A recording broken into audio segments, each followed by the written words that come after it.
I'm Prism and this is how I use layers when I'm painting. If you're already familiar with the basics of how layers work and are just curious as to how I use them, you are free to skip ahead to the next section of the video.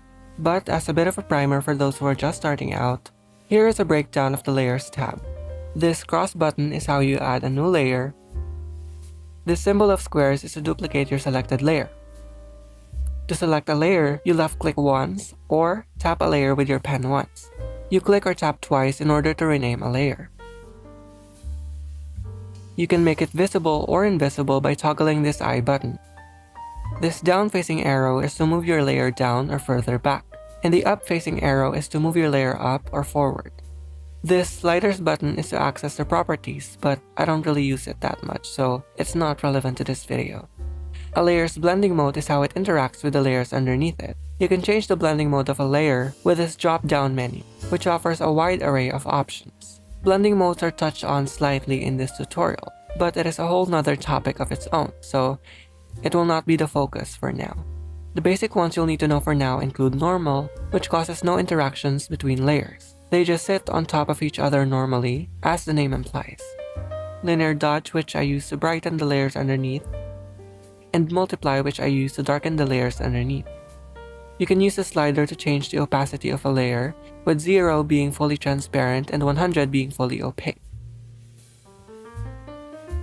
Some helpful shortcuts for layers include holding Ctrl while clicking layers to select multiple ones at a time, Ctrl-C and Ctrl-V to copy and paste layers, Ctrl-G to group layers, and Ctrl-E to merge the selected layers. This is the Lock Layer button. Turning it on freezes the layer and prevents changes from happening. This is Inherit Alpha, and this is Alpha Lock. If you are not aware of the term alpha in Krita, you may think of it as a word synonymous with opacity. It might be confusing for now, but these three are very useful, so they will be discussed again and explained further in the later sections of this video. With that, we can now start with my process. Before I do anything, I always start off with a background. I just fill in the background with a light wash of color, sometimes pink, gray, or in this case, beige. And I lock that layer in order to prevent myself from drawing or painting on it when I'm sketching or when I'm coloring. Of course, the next step would be sketching. If you're familiar with me, you would know that I love sketching, and it is actually, I think, the most important and the most enjoyable part of my illustration process. I don't really try to add too much detail at this stage. The brush is really thick and just a round, simple brush. Now let me just move this down so we can have more space. This may seem a bit convoluted, but I'll walk you through the entire process, don't worry. We'll take it one step at a time, and if you have any questions, just let me know in the comments. After the first sketch, I then proceed to refine this second sketch by adding some more details and establishing more information about this character that I'm drawing. So when I was thinking about the concept for this illustration, I really wanted there to be like something Terraria inspired. I've been playing a lot of Terraria recently, and this illustration is very much inspired by the wall of flesh, which is basically a wall of flesh that has eyeballs. So because of that, I also needed to sketch a background, which I did in this layer. It's currently grouped in this wall section because I really wanted to keep things organized when I'm painting, so I grouped them in the middle of making this painting. But in the beginning, I actually had just had the sketch, the background sketch layer, and the background itself on 3 separate layers with no groupings. So yeah, you may be wondering why I'm grouping my layers. Well, there are actually multiple functions to this. First is, of course, like I said, organization. You can collapse the layers and just hide them when you don't need them, so you can still maintain the flexibility of the workflow with having the multiple layers separated while also preventing things from looking cluttered in your screen. And the second one is actually clipping groups, which is Krita's version of the clipping mask. If you don't know what a clipping mask is, it's a way to prevent yourself from painting outside the border of whatever shape you want. We'll get into it a bit later when we're discussing painting the actual subject. But yeah, after this sketch of the wall of eyes, I then proceeded to refine the subject sketch further. Let me just turn this off and show you this one. I used to just paint straight on after the first refinement of the sketch, Now I do a second refinement because I feel like it just makes things easier when you're rendering, when you've already figured out what things are supposed to look like at the beginning of the sketch, instead of, figuring that out when you're at the end stage of the painting process already. But anyways, now let's get into painting the subject. This is the base layer, which I also added in a layer group. After I blocked in the shape of this character, I turned on alpha lock in order to prevent me from painting outside the shape that I've already made. This function only affects this current layer that we're selecting and that we are locking. How do you do that with the subsequent layers that are on top of it? Maybe you'd want to add some shading. Let me just turn the base layer on for the background, just to dim down the image we're seeing. I don't really like looking at the bright colors of the canvas for too long. Let's add a new layer. Let's use this shade of yellow, I guess. And we notice that when you paint on top of it, it goes everywhere. How does one keep the colors inside this base layer that we've added? Well, that is exactly what I was talking about a while ago. Clipping groups, or more specifically, inherit alpha. This is inherit alpha.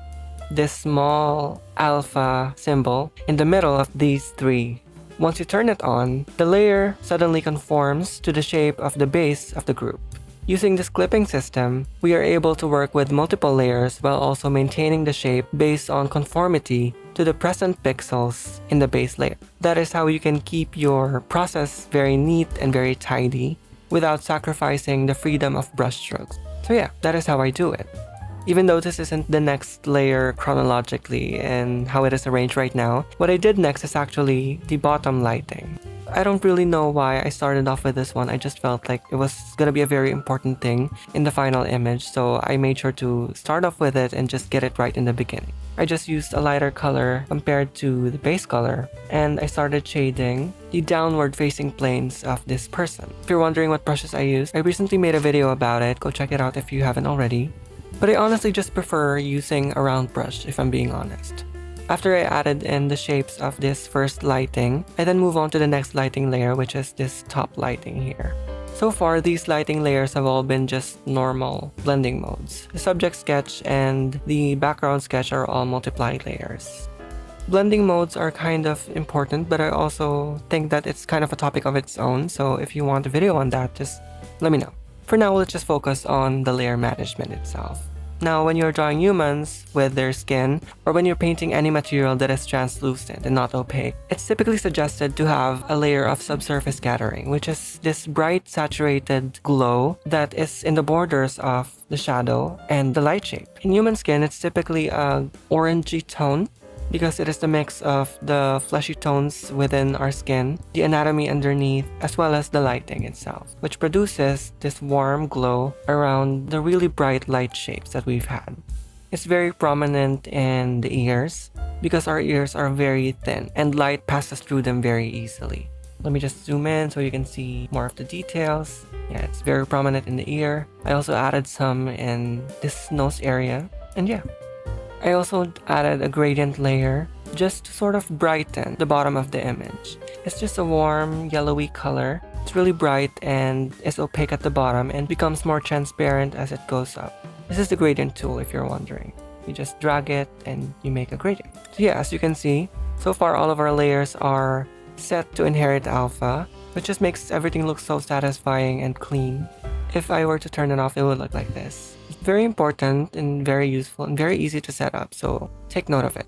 Now, if you haven't noticed, this character is technically all just one local color, and I wanted to add a separation to the blushy tones in the skin, some pinky tones in the lip, and I wanted to make him blonde and also add a color to the metal parts of this illustration. So I did that by adding a local color underneath everything. It's just a normal blending mode. I just picked a lighter beige and a grayish tone here and some pinky tones for everything else.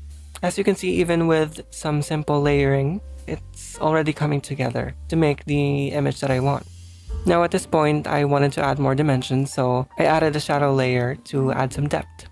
It's also set to multiply, which just darkens everything. We have now completed that section of the painting. Let me just close this so we can keep things tidy. And yeah, after I've established the basic structure of the subject, I now move on to the background. As you can see here, I added a group within a group that is possible in Krita, yes, and it is for the eyes.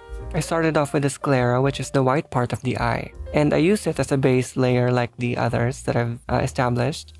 And I use inherit alpha to clip on the iris, pupils, as well as a bit of a gradient to indicate a bottom lighting setup.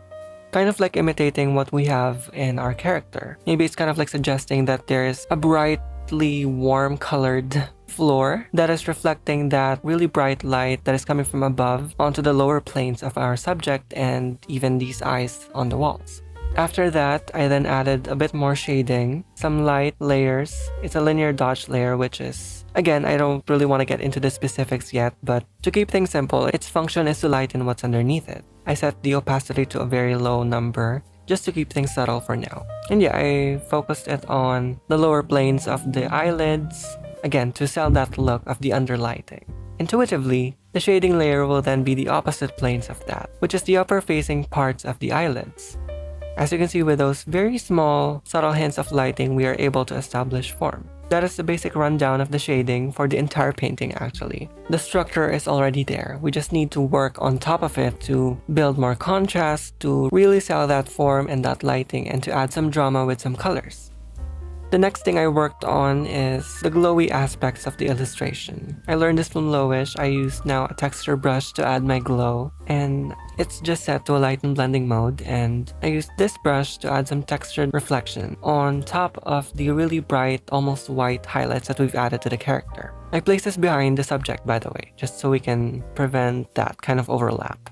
I felt like this wasn't enough though, so I added another layer of glow, which is a soft airbrush. Just an overlay blending mode, another orangey tone, and another layer that is just more pinky, I think. You don't need to do those many layers, I just like to be fancy and all that. If that is too confusing for you, you can just start off with a color dodge layer or even a normal layer and just use one color in that singular layer. After I'm sort of satisfied already with what I've built under the sketch layers, I then paint on top of the sketch with a rendering layer. To do that, I just duplicate this two layers, I select them, shift click this one, and then click the other one. Control C, Control V to duplicate the layers, and Control E to merge them into one. And then I paint on this layer and refine it further, which is called rendering. This is what that looks like for me. And as you can see, it's just very simply refining some details, working out some of those messy parts of the sketch, adding some more contrast, and giving the subject a more finished, sharper look. Now this one didn't make it to the final image, but I also added a haze layer. I thought it looked kind of creepy and moody, but I didn't like the way it looked in the end, so I ended up not keeping it. And yeah, I go through multiple passes with the rendering actually. I do multiple versions, play around with different shapes, different colors, different details, and this is what that looks like. And this one I really wanted to make him look kind of bright and glowy, but he looked a bit too orange for my liking. So I did a second pass where the colors are more simple and everything is just more high contrast. So yeah, we went from this to this to this to this. Gorgeous. Now, because I've rendered the character a lot, the background tends to look a bit more unfinished now, so now we need to work on that. This is the first render I did of the wall. I just added more bluish tones, added some more contrast, and added a bit of a gradient from below to keep things very light here and very dark on top. Now, I don't always do this for every painting, but for this one, I wanted to add some blur to the background. So I duplicated this wall render and I added more contrast and I ended up with this. Now, I also, of course, added some more adjustments to it to make the colors more punchy and all that. But yeah, it's basically a blurred and adjusted version of this first render. It made everything look more cinematic because of the blur, and it sort of added this depth of field that separated the background from the character, which I really like. I also used gradient maps for adjustments of the colors. Again, another very interesting topic, but it's too convoluted of a topic to get into right now, so we'll just do it for another video if you want. This is what it originally looked like in normal mode. I set it to hard light to add some more drama. I also feel like I didn't end up liking this gradient that we have going on here. The overly bright tones in here are kind of detracting from the character, so I added a dark gradient at the bottom, just so we can tame it down and keep the focus on the character and keep the background more subdued. This is another layer where I increased the saturation, I feel like it needed it, so yeah. After that, it's basically just finalizing some things. I added another layer of linear dodge in here, just so we can add some rays of light coming from above. And I also added a rainbow lens layer, just to add a pop of interest and color on top of the painting. Oh yeah, this layer is just an experimental thing. I was playing around with different blending modes and gradient maps, so I ended up with this. It's not really a part of the image, if you're wondering. And yeah, that is how we went from sketch to base colors, to shading, to rendering, to finalizing the image. In all honesty, I don't really keep my layers this neat and tidy all the time, especially when I'm not doing a tutorial, but yeah, this is the general vibe of what my process looks like when I'm painting. You don't need to follow it exactly the way I do it, but you are free to take whichever parts of it resonate with your desired result. I guess that wraps it up for this video. I hope you learned something.